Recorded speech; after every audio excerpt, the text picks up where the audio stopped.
Today, I am proud to introduce to you one of the masterminds behind the game architecture. Please welcome Felix Bengtsson.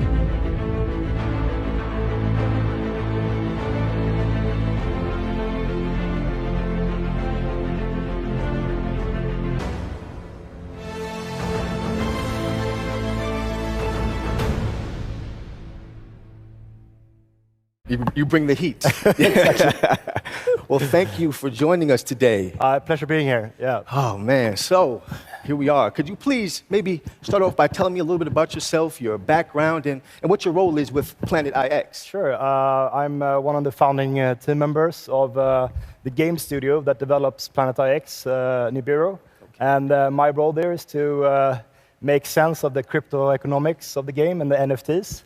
And I've been doing that for a couple of years. Mm-hmm. Been a part of some successful journeys in that space. So, yeah, it's a very cool challenge we have ahead of us. Mm-hmm. So, the beta launch is coming soon. Yeah. I mean, I guess there's a lot of players that are really curious about Planet IX, and they want to know what's happening.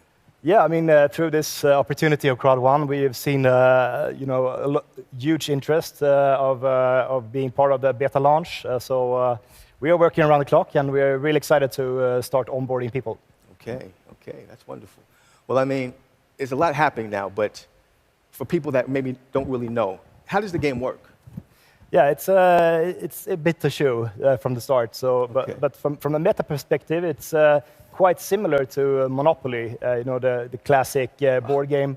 Planet IX is a digital copy of the world, so it can host a lot more people.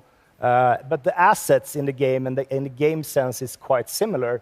In Monopoly, you rely on luck, when you hit a street, and in Planet IX, you rely on pix drops. And in those pix drops, you will get randomly selected pixes that you own.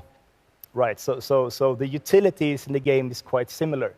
But, just like Monopoly, you have to start, collecting several streets in order to develop them. In Planet IX, you have to bundle the pixels together in order to start develop them. So, and during, yeah. I love it. Well, you know what? I love Monopoly growing up, so you have me hooked already. But would players know the areas before they buy those mixed packs? So every week we will have a new kind of drop zone, and all users will be informed of the geographical area on where those pixels will be taken from. So we will have that up in a few days before every drop. Okay. There's a limit to how many drops we will release during each week, but don't go crazy. There will be another drop just around the corner. Okay. It's good to know. So these mixed packs, are they all the same, or how are they comprised?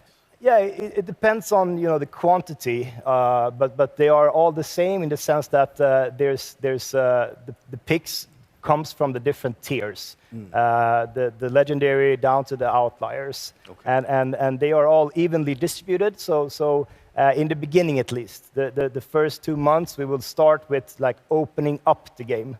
And later on, we can maybe narrow down the packs drop, so it's only legendary, it's only outlier tiers that will be included in the packs. But from the game start, we will only focus on having the mix.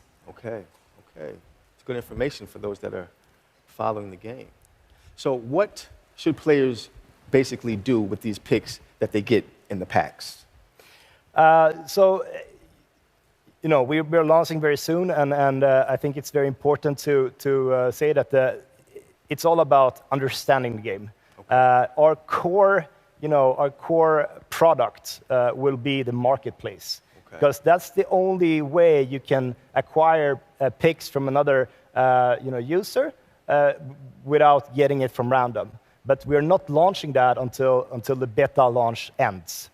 So all the collectors of the picks has to try to familiarize with the game infrastructure, the front end and UX on the platform, and start making strategies on how they can trade up to collect more picks in a more concentrated area. Okay.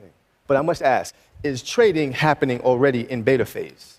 Not during the beta. We see this period of launch as a great opportunity to, as I said, educate our users with the game mechanics, the end goal, the strategies behind it, and also educate ourselves. You know, how do our users react and how do they interact with the platform and in stuff we can't really know by now. So Right, yeah, right. it's Exciting times. no trading the first months. Okay. Just take it nice and easy. Yeah. Well, talking about NFTs and all that, can you please explain a little bit more about how the game economy really works?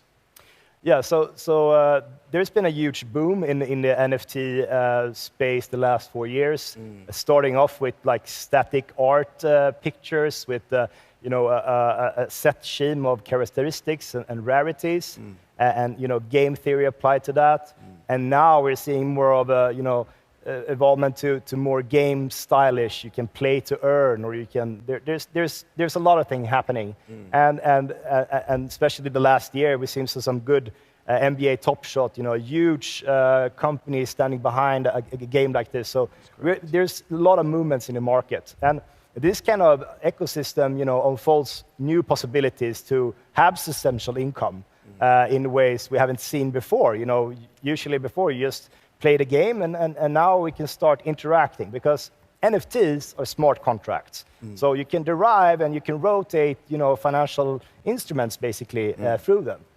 So it's a cool you know it's a cool space, and Planet IX. I mean, we thought about, you know, how can we help, or how can we evolve it? I mean, it's a huge opportunity for us to launch with Crowd One with the market, and I think we will unlock you know several 100,000 new players into the blockchain space.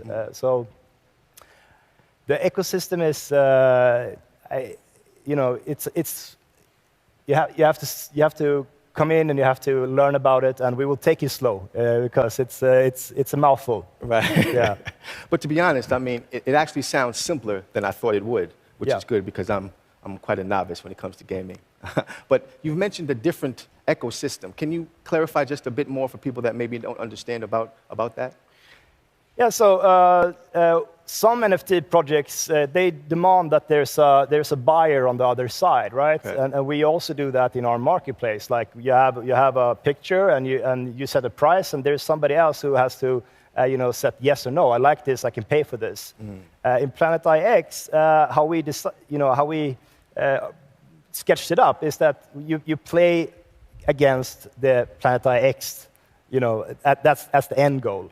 What I mean with that is, from all the sales we generate from the PIX drops, 20% of that is going to be invested into companies doing good for the planet. Solar panels, you know, forest management companies, stuff like that. And the cash flow and the yields generated from those assets will go directly back to the NFT holders. So apart from doing very good initiatives and donations and planting trees, we're also making, you know, we're doing some heavy investments into companies that can generate cash flow that can later on be paid out to the NFT holders. So in that sense, you're not dependent on the other. You're not dependent on not the opponent, but another user buying your art. Right. You're depending to play the game, and through that get some rewards. There you go. You play hard, you win hard, right? Okay, so I think I understand. So a clustered collection of picks, they can be exchanged for NFTs. Yes, correct. So there's actually two different NFTs in Planet IX. One that can be obtained through playing, like trading and completing, you know, a cluster of picks. Okay. The second NFT that we are releasing is the landmark NFTs, and the landmark NFTs are basically unique assets of World Heritage landmarks. And we are, from day one, placing them out so everybody can see where they are on the world. But they will not be, you know, you cannot play to earn them. It's more based on luck. So they will be handed out in the PAX drop as the coming PAX drop that you buy into. Okay. What these NFTs have, you know, as a reward mechanism, is that they have an area around them where all the trades of all the picks inside that area, they have a commission on the transaction fees that users pay in the marketplace. And if you have a legendary one, that will cover quite a bit of area, and Nice. those NFTs will bring some value. I can guarantee you that. Yeah. I can imagine. So how many NFTs will be available in the game, more or less? So from the start, during the beta, we're going to release a couple of them only. But there will be, you will see all of them where they are located, and we will make sure that the people are, ready for when they are about to be dropped. Indeed, Yeah. indeed. I can imagine people are going to be hungry for some NFTs. But I'm telling you, this really is extremely impressive. So Planet IX, if I get it correctly, it's kind of like giving players the possibility to make a little bit of income by playing the game and at the same time contributing to the real planet. I mean, there is finite land in the real world, and also that in Planet IX. So in that sense, I mean, if you hold a bit of land that somebody else wants, the price of that can come up. But it's important to remember that we cannot guarantee you that there's going to be a price increase. But if you play the game smartly and you understand the mechanics about the scarcity and the opportunities that arise in the marketplace, there's a good possibility that you could, yes. I'm sure that sounds good to some people's ears. But I know you kind of touched on this, but is it possible for a player to make a lot of money? Is that even possible in this game? Yeah. I mean, we're not promising a player to make a fortune, by playing. But there's definitely going to be some good economics in those who study it and study. A core value in our company is to be transparent, and we are going to share every piece of information with everybody beforehand. I mean, there's no red carpet treatment in Planet IX. Everybody has a fair chance of earning money if they want to do that, or playing the game, or just getting to know what is NFT. It depends on your level of seriousness when you're going into the game. But we'll definitely have a good opportunity if you're understand the mechanics. Yes. I got you, Felix. And transparency always wins, so that's a good approach. But I guess for a person like me that might want some insider trading, is there any tips that you could give on how to play smart?